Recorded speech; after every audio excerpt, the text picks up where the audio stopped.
You ask Tiger to solve. This deals with linear equations with one unknown. The final result is k equals 5/3. Let's solve it step by step. Swap sides. Isolate the k. Multiply both sides by inverse fraction 10/9. Group like terms.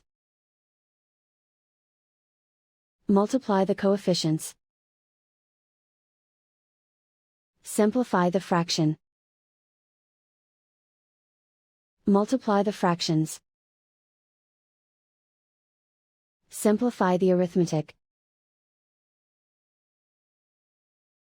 And so the final result is k equals 5/3.